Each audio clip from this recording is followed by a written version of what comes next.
আমাদের চিন্তা ভাবনা কি ভীষণ জটিল আর অদ্ভুত, তাই না? আমরা জীবনের প্রত্যেকটা অধ্যায়ের পরিবর্তন খুঁজি। অফিসের চেয়ারের পরিবর্তন পদোন্নতির মাধ্যমে, ড্রয়িং রুমের পর্দা কিংবা সোফার কভার পরিবর্তন, নয়তো নিজের রুচির বা পোশাকের পরিবর্তন।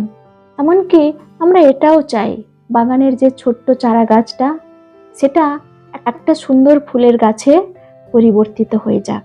সবকিছুতেই আমরা বদল খোঁজার চেষ্টা করি, কিন্তু আমাদের পাশের মানুষটা, আমাদের ভালোবাসার মানুষটা, তার বদলে যাওয়াটা আমরা কোনো রকম ভাবেই মেনে নিতে পারি না। আমরা সবসময় এটা চাই আমাদের প্রিয় মানুষটা আমাদের কাছে প্রথম দিনের মতোই থাকুক। আমাদের পরিবর্তনের সাথে সাথে তারও জীবনের পরিবর্তন আসতে পারে, আর সেটা আমরা কখনোই মেনে নিতে পারি না। আজ যে তোমার প্রেমিক, কাল সে তোমার স্বামী হবে, এবং তারপরে দায়িত্বের ভারে তার পরিবর্তন আসবে, এবং সেটাই স্বাভাবিক।